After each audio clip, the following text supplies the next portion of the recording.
Hello everyone. Start करते हैं आज के वीडियो को। और आज के वीडियो में एक चीज़ तो फाइनल हो चुकी है कि भारतीय जनता पार्टी की सरकार बन चुकी है, जिसके बारे में हमने थोड़ा बहुत कल भी डिस्कशन किया था।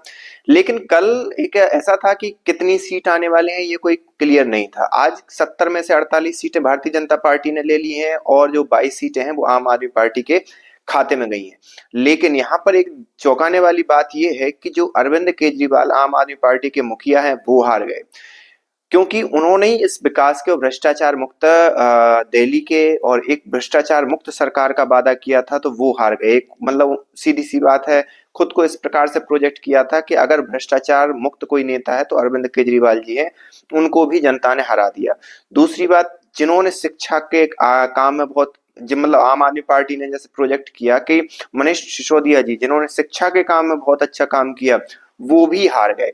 और आम आदमी पार्टी ने एक और स्वास्थ्य को लेकर बात की थी कि स्वास्थ्य के उसमें जिसने अच्छा काम किया, सत्येंद्र जैन जी, वो भी हार गए। और इन तीनों में एक चीज कॉमन है कि तीनों के तीनों अभी जेल होके आए हैं शराब घोटाले के अंदर।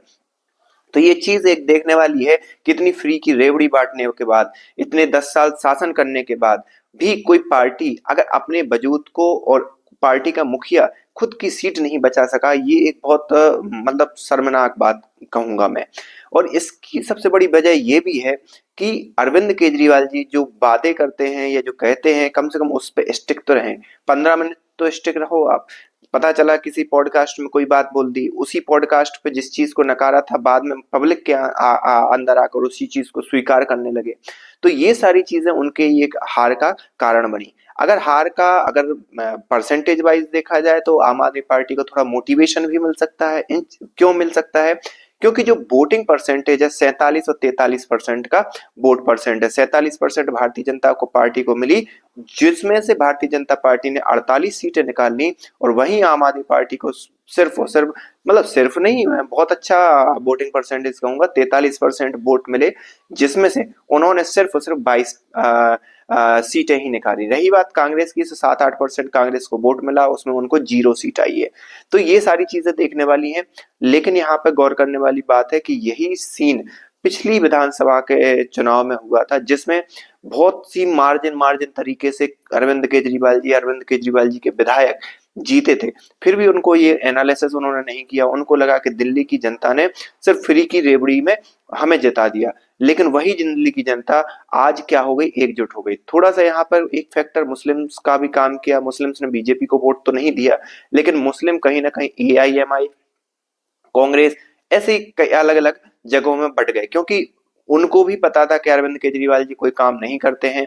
और अगर इमामों को सैलरी का भी एक मुद्दा बीच में निकल कर आया था, जिसमें इमामों की सैलरी नहीं दी थी केजरीवाल जी ने, तो ये सारे कुछ ऐसे मुद्दे थे जो निकल कर सामने आए थे, और वो भी केजरीवाल को पसंद नहीं कर रहे थे। तो उनके पास, बीजेपी के पास तो उनका जाना बनता ही नहीं था। वो सोच रहे थे हम एक कांग्रेस को विकल्प देंगे, और कांग्रेस को उन्होंने चुना। और उसका परिणाम ये हुआ कि थोड़ा सा ध्रुवीकरण हुआ, थोड़े से वोट बचे, और परिणाम स्वरूप ये हुआ कि बीजेपी के कई लोग 1700-1800 वोटों से, 400-600 वोटों से ऐसे जीते। और उसका परिणाम सीधी सी बात है, बीजेपी को 48 की एक बहुत प्रचंड जीत कही जाती है, भले चाहे एक वोट से भी जीते। तो ये निकल देखने को मिला।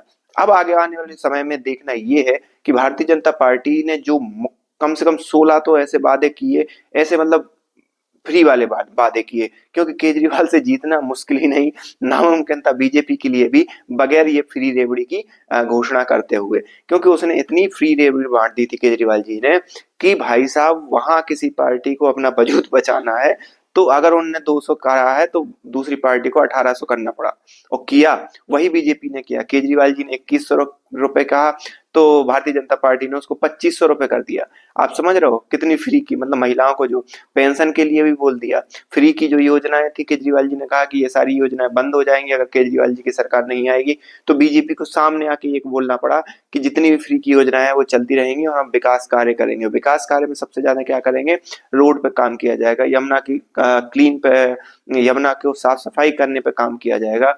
साथ ही साथ आपको साफ पानी मिले, इस चीज पर काम किया जाएगा। जो दिल्ली के अंदर गार्बेज बना रहता है, पड़ा रहता है, उस पे काम किया जाएगा और साथ ही साथ एक दिल्ली को एक बहुत अच्छी राजधानी बनाया जाएगा जैसे कि भारत की राजधानी वो होनी चाहिए थी। और नो डाउट जब आपकी सरकार डिफरेंट होती है तो कई चीजों में आपको अनुमति लेने में दिक्कतें आती हैं, कई काम करवाने में दिक्कत आती है। जैसे कि मेट्रो का ही एक काम था, प्रधानमंत्री मोदी जी ने जो बिनिंग स्पीच थी उसमें कहा कि जो मतलब मेट्रो का काम था वो ये लोग रुकवा देते थे। आप स्वास्थ्य की जो योजना है, मतलब स्वास्थ्य बीमा योजना जो चलती है केंद्र की उसको रुकवा दिया, जो फसल बीमा योजना चलती है वो उसको रुकवा दिया, कई ऐसी योजनाएं जो केंद्र की वो रुकवा दी। तो ये थोड़ा सा घर्षण होता है, लेकिन पहली बार पूरे के पूरे एनसीआर रीजन में भारतीय जनता पार्टी की सरकार है। और से ये लगता है कि अगर भारतीय जनता पार्टी को मौका मिला है तो निहायती अगर दूसरे देश का जैसे विकास कार्यों को देखा जाए भारतीय जनता पार्टी के, तो रोड साफ सफाई और दिल्ली को दिल्ली जैसे बनाने में उनका अहम योगदान रहेगा। ये मेरी मतलब लगता है मेरे को। आप इस बारे में क्या सोचते हैं, आप हमें कमेंट करके बताइए। मिलते हैं और नई अपडेटेड न्यूज के साथ, क्योंकि अभी तो मुख्यमंत्री तय होना भी बाकी है तो उस पर भी हम चर्चा करेंगे। तो मिलते हैं नेक्स्ट वीडियो में। Thank you.